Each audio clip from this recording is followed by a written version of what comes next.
Hello and welcome to Retroformat Live Q&A. I'm Sean P. Malone, a cinematographer and proud board member at Retroformat Silent Films.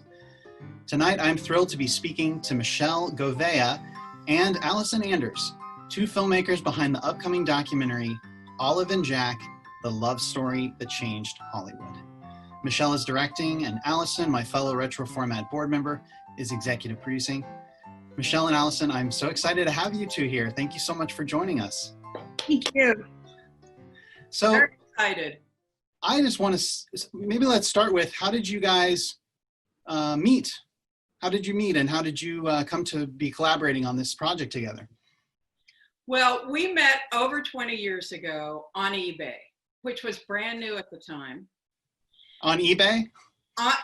We met on eBay. So you could do that back then because eBay was so new that they posted the names of the people who bid on things. And I bid on an Olive Thomas autograph photograph, which was quite highly overpriced at the time, by the way. And so I won. And then Michele contacted me and she asked me why I was interested in Olive Thomas. And we had this similar kind of thing where, we have both fallen in love with a photograph of her when we were young girls. And so from there, we became pals. And that was my very first eBay purchase and my very first Olive Thomas photograph. And now I have my collection. I actually remember the day I got an email from Allison because I was literally shutting down my computer. I was going to Budapest, so I was headed to the airport, and this email popped up and said, "Hi, I'm Allison Anders. I'm a filmmaker." And I, of course, immediately knew who she was. And in her email, she started to basically tell me all the films she had made, and I'm just sitting there thinking, I've seen this, I've seen this, I've seen this.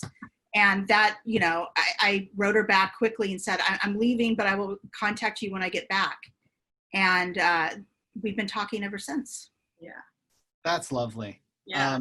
And Michele, I had read that you encountered her picture in a Mary Pickford book and just kind of started to get obsessed with her. Is that right?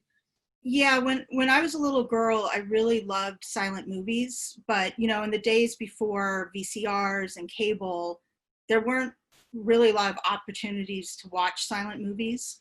So I really learned about silent movies first from books and those beautiful black and white still images.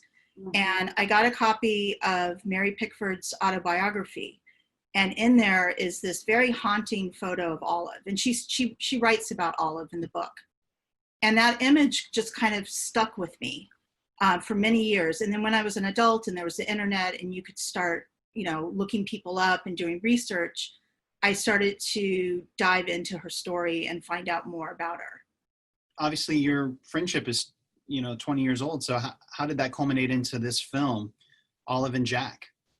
Well, over the years, I've written stuff about Olive, posted photos. I was working on getting her mausoleum restored up at Woodlawn Cemetery in the Bronx. And last year, I was going to film something at the cemetery, and my co-producer, Dan Kerrigan, I started to tell him the story of Olive and Jack, and he didn't know the story. And he was so intrigued by it. He said, why aren't we making a documentary about this? And the answer was, yeah, why aren't we making a documentary about this? And so we started to plan, and the first thing I thought of was Allison. And we were just so thrilled when Allison agreed to come on as executive producer, because I can't imagine anyone else helping us tell this story.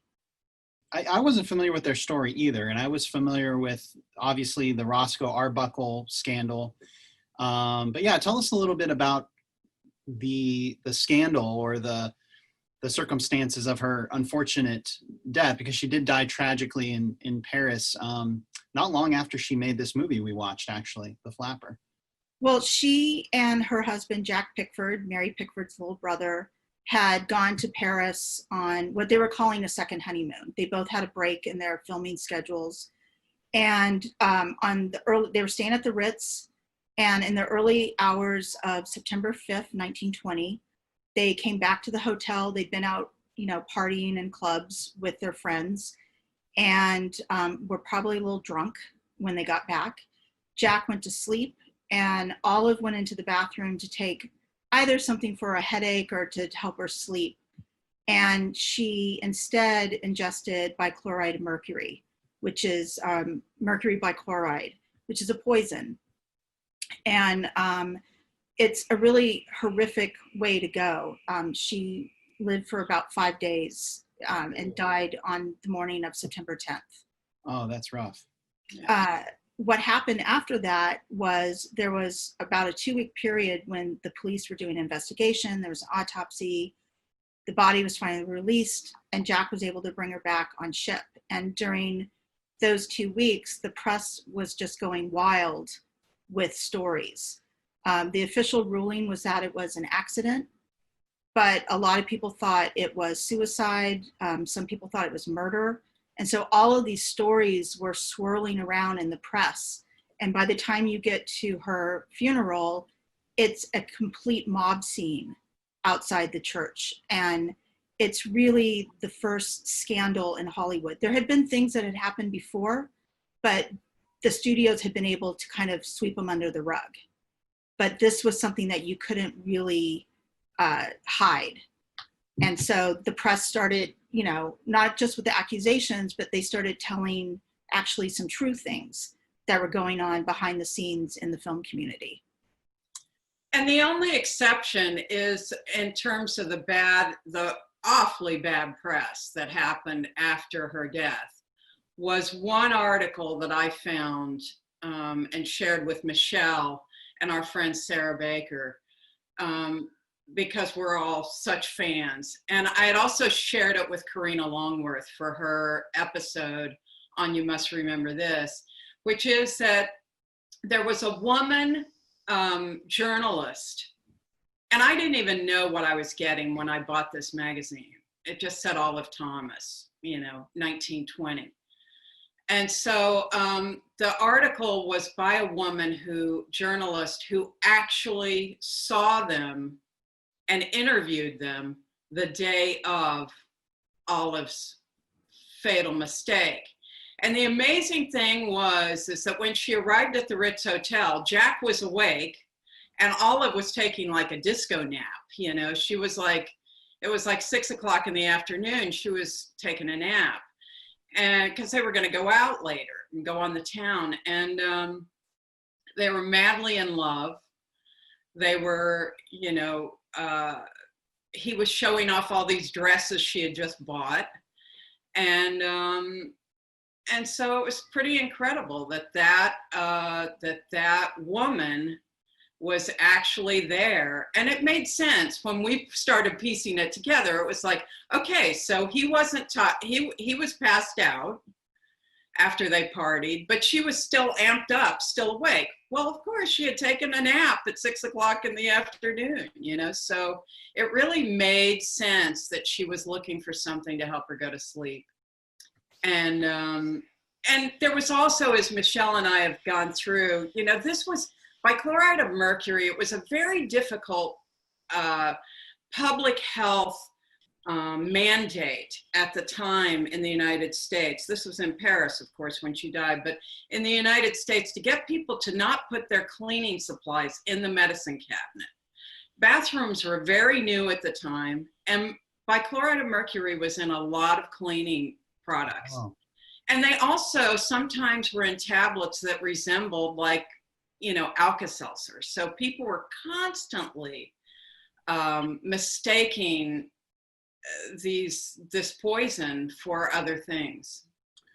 Well, we've been talking about this particular episode, but there's so much about this story that's moving and interesting and intriguing, and changed the face of Hollywood and movies as we know it. I talked about the Fatty Arbuckle scandal, but you guys talk about on your website how this really changed the public's perception of Hollywood, and in a way changed the way movies were made and censored the next several decades. If Olive had died and that was the only scandal, that would have been one thing. But there was, and you've mentioned some of them already, there was a series of scandals that followed her, beginning with Arbuckle, and then there was the murder of William Desmond Taylor, there was the death of Wallace Reed. There were all of these scandals, and with each one, more and more details were leaked to the public. Before these scandals, when you didn't have internet, radio, or television, you were finding out about your movie stars from magazines and newspapers. So if you could control the press, you can control the narrative.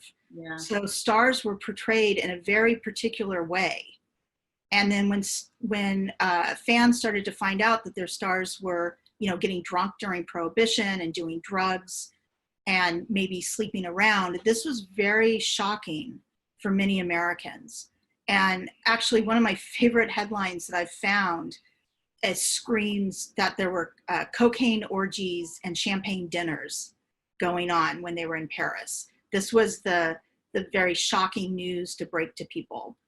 And actually, Paris gets brought into it as well because a lot of newspapers had op-ed pieces saying, "Don't let your young daughters go to France. They'll end up like poor Olive Thomas." That Paris was portrayed as this city of vice where your children would die. So it really changed the perception of Hollywood, and it really did help usher in the production code. Because there was too much outrage about what was going on. Well, we've talked a lot about the circumstances surrounding that situation, but let's talk about Olive Thomas's talent. And the movie we just watched, in The Flapper, just some moments that stand out to me. You know what my favorite moment was the ukulele, when she's in her room by herself and she knows no one can see her. That was so charming, and it was just cute. It was so, and she had great comedic sensibilities too in that scene. Yes, cute, and she also, at the end, she's shredding. She's like rocking across. She's like Chuck Berry, like a Marty McFly, very under the sea dance, kind of rocking. Yeah. Olive played a variety of roles. She did dramatic and comedic, but I really think she shines in comedies. I really think that was her strength. And The Flapper is a perfect showcase for her, because there are so many just tiny little moments of just her reactions to the people or to the camera that are so funny. One of my favorite scenes is the very bizarre scene with the moose head, where the moose is blinking its eyes, and how her reaction to it is just priceless and so funny. The thing that set her apart, and I was thinking about it watching The Flapper again, she was very natural, and Jack was too. They were very natural performers. They were charming. They were both the babies of their family, well, later, Olive was not the baby anymore, but she was raised as the baby, and Jack, of course, the youngest son. And they just had a naturalism to them that was very different from other stars at the time. They didn't have theater. Well, Jack had theater background, but Olive had the Follies, but that was not theatrical acting. She wasn't doing that. So because of that, I think there was just like an immediacy to her performance. And I think that's why Michele too, saying that, her comedic was really her strongest. And I agree, because she really, not only did she like to have fun so much in life, but she also was so good in the moment of improvising. And she had really improvised her life. I mean,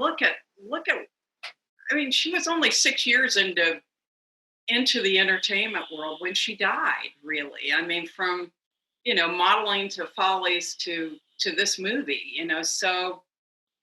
That was something that stood out to me too, reading about her, was that she was like a girl from a small town. Where was she from again, Allison? Charleroi, Pennsylvania. Pittsburgh. Yeah, it was like some it was like a coal mining town or something. And then she had kind of left for loftier ambitions and adventure. And then I was reading a little bit about Selznick also, and how he had kind of invented himself. And that was kind of an era where, you know, in other words, he gave himself a position like, oh, I'm the manager here, you know. And that was just kind of an era and a time in movies where there were those openings and opportunities for people to just kind of be self-made in that sense. Especially for women. I mean, when you look at the roles that women played in the early days of filmmaking compared to today, I mean, you find women, you know, editors, directors, producers, writers, owning a studio. I mean, it was in many ways, it's almost like the Wild West, right? You can just go out and invent yourself.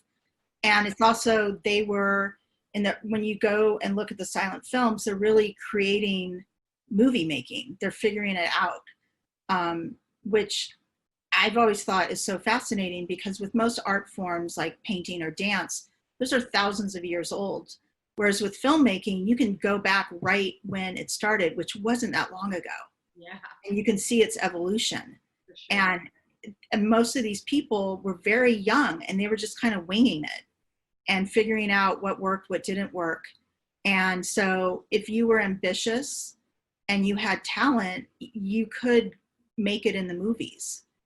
You know, it was that type of industry that was just becoming an industry. And so for people like women, or maybe some ethnic groups that weren't really welcome in other industries, filmmaking you could go into. Sure, and we just did a couple of shows, the African-American pioneers and the women pioneers. And that was the thing. We had a guest on, Shelley Stamp, who's a professor. And she really opened my eyes, both through the DVD set and that interview, of kind of how prolific women were at that time. Oh, yeah. Allison, we heard from Michele about how she fell in love with Olive. How did you find Olive, and where did your obsession with that start? Well, almost identical. I was 17. I was in the library out in the valley, Sepulveda Library, and I was a hippie girl, and I opened this book on the Ziegfeld Follies, which I still have the book. I never returned it. What are those library fees up to, like $600? Olive would appreciate that, right, Michele? Yeah. Don't return the book that you love. So there was a picture of her in it, and actually it's the picture that's on the Retroformat Facebook page. That photo of her in the hat with the little veil, and I just was so smitten with her. I was like, oh my God, who's that? I want to look like that. I want to be her. I want to, you know. And then I read this very lurid account of her, you know, almost as lurid as Kenneth Anger's account.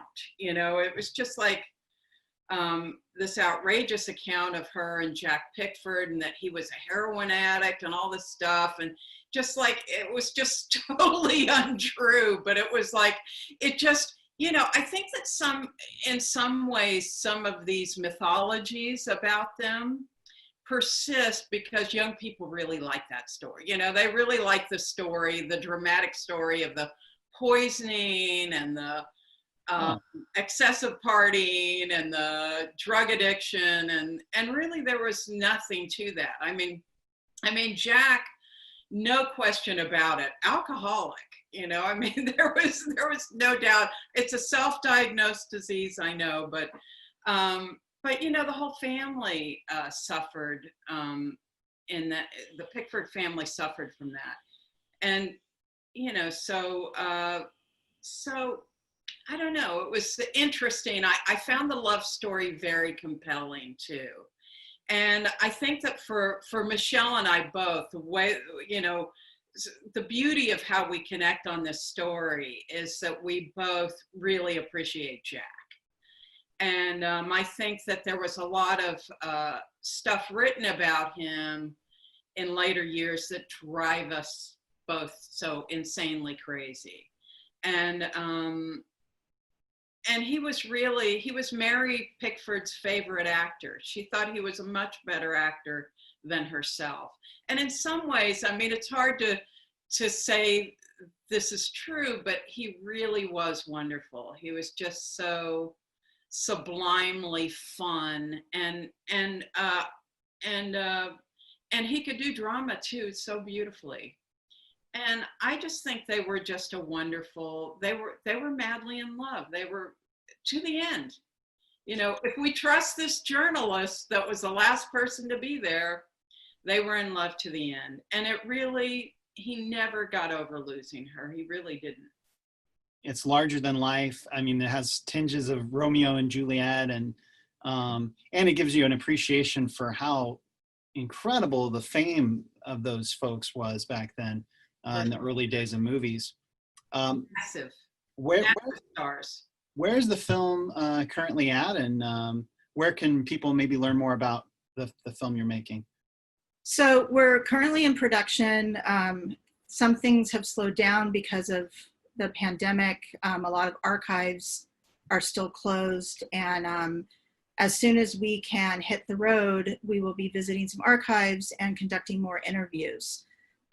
We have a website, oliveandjackmovie.com, that you can go to and read about read about them. There's a trailer and find out about us. And we have a newsletter too that you can sign up for and get updates as they come in. Before we go, maybe we talked about the flapper a little bit, but why don't we, I know we talked about the moose scene, the ukulele scene. Why don't I ask you ladies one more thing you appreciate about the flapper or Olive Thomas's performance in that? I'll start with Michele. There's two things. One is I love that it allows her to be very physical, which she was very good at. Not all actresses look good being thrown into a snowbank off of a sled, but Olive does it. She looks good, but she's also funny at the same time. So her being physical is great. And I just love that she has the distinction of playing the first flapper in a movie. Even though she may not physically look like what we came to know as a flapper, right, she definitely embodied the flapper spirit and character that was the modern woman of the 1920s. So I think it's really great that she got to do that first. How about you, Allison?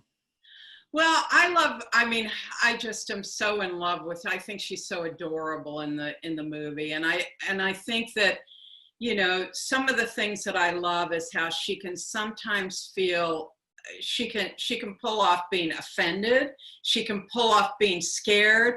Her running into her daddy's arms and leaping into his arms was amazing to me, and exuberant.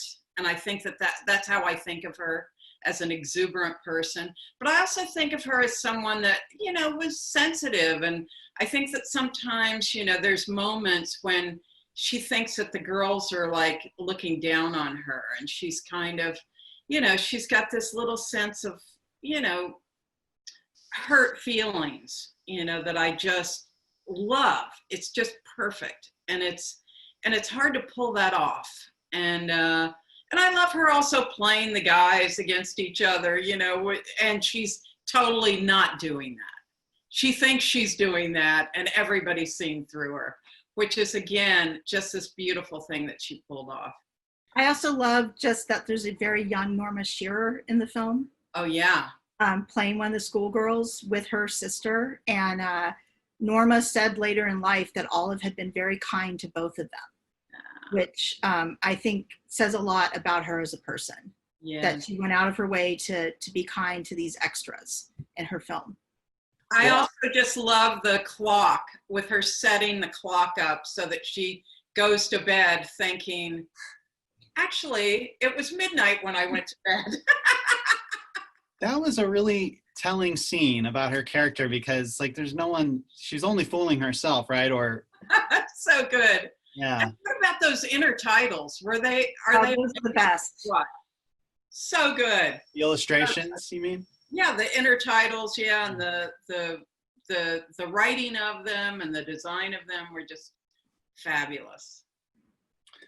Well, obviously a much larger story to tell here, which we'll look forward to seeing in Olive and Jack, the love story that changed Hollywood.